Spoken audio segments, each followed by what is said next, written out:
Here we have a miracle car, a true unicorn. The 2024 Volkswagen Touareg 170 TDI is a new car that's actually gone down in price. Clearly this warrants closer investigation, but before that, like the video, subscribe to the Car Sales channel and give us a comment with your thoughts down below.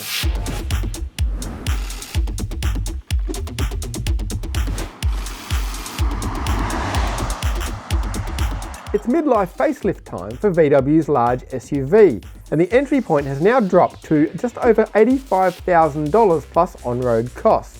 This puts it head-to-head with the likes of the Lexus RX, Mazda CX-90 and Jeep Grand Cherokee, though the VW does have a few unique tricks up its sleeves. You'll be able to spot an updated Touareg by its new face, including grille and bumpers, while there are now also full-width LED light strips front and rear, as well as standard matrix LED headlights. The mechanicals have carried over unchanged, but even in its lowest state of tune, the Touareg's 3-litre V6 turbo diesel offers a pretty impressive mix of performance and economy. 0 to 100 km an hour takes a claimed 7.5 seconds, but thanks to the 90-litre fuel tank, the theoretical highway range on this thing is more than 1,400 kilometres. Safe to say you won't be enjoying VIP status at your local petrol station. VW's standard warranty applies, and there are prepaid servicing packages available for 3 and 5 years, which will save over pay as you go. Now you might be thinking, I know how VW has lowered the price, it's just stripped out all the equipment. But the reverse is actually true. A whole heap of previously optional kit is now standard. The 170 TDI now scores the full-size 12.3-inch instrument screen and 15-inch infotainment system, 30-colour ambient lighting, a 360-degree camera and auto parking.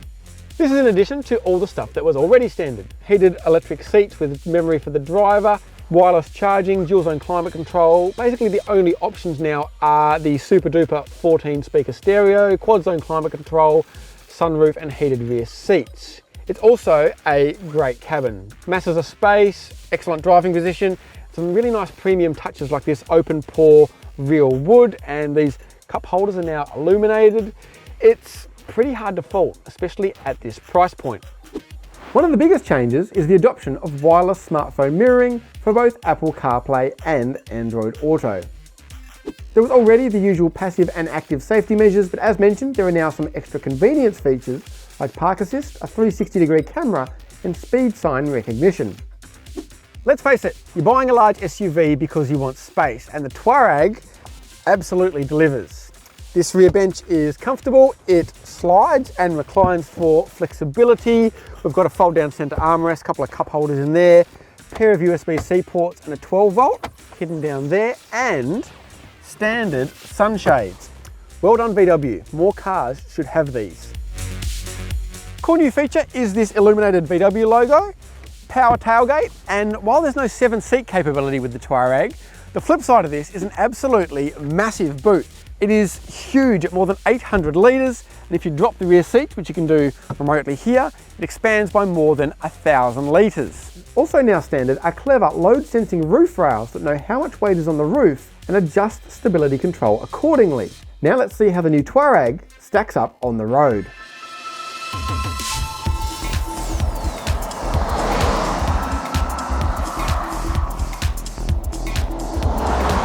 Alright, so we're behind the wheel of the new Touareg 170 TDI. Obviously it's a carryover mechanical package, but it's worth reacquainting ourselves with what it does and doesn't do well. But to be honest, it does most things pretty well.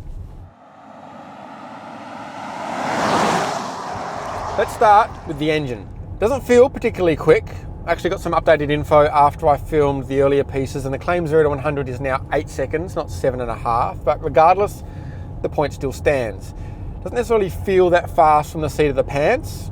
Being a large diesel, it delivers all the torque, down low and very smoothly, but put your foot down, it still gathers speed, no problems whatsoever for overtaking and the like.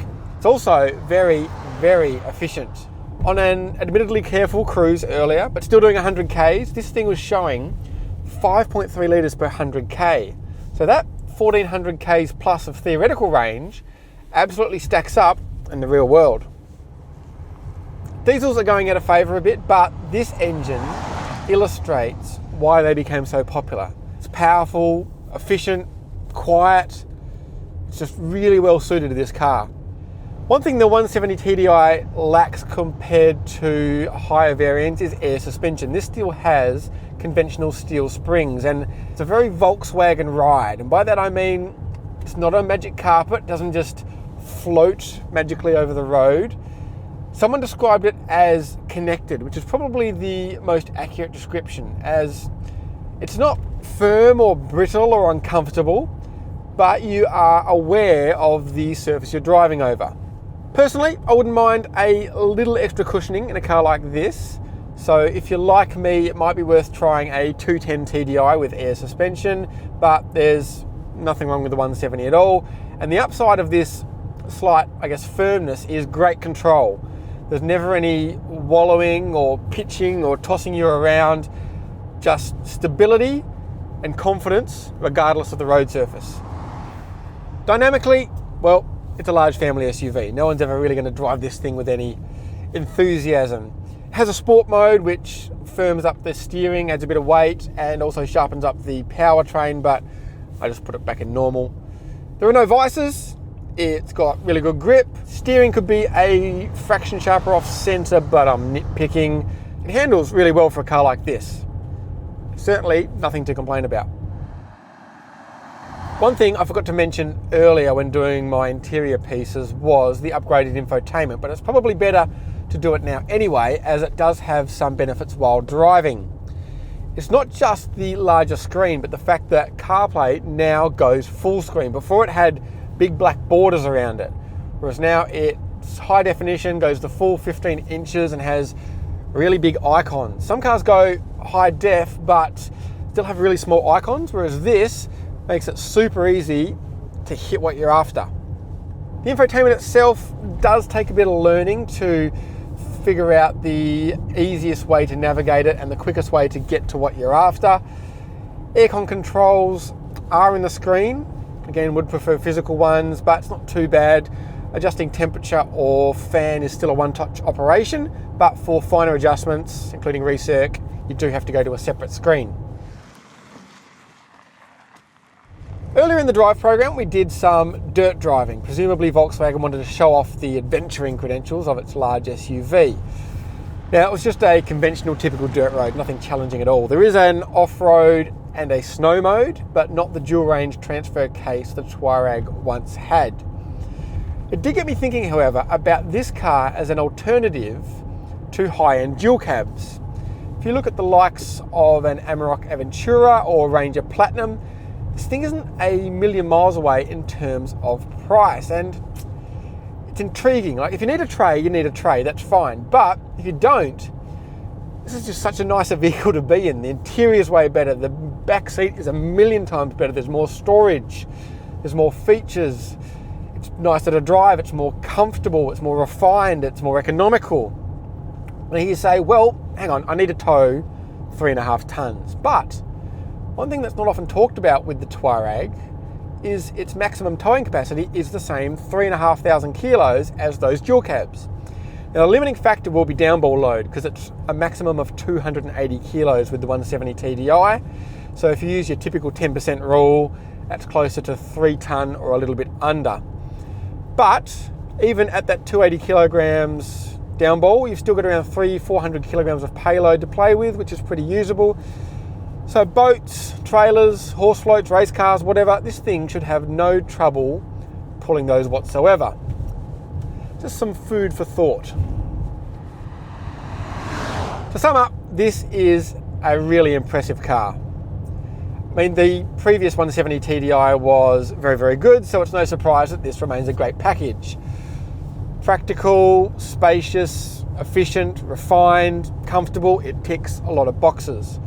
Now, not only add in that cheaper price, but the fairly substantial increase in standard equipment, it's pretty hard to fault.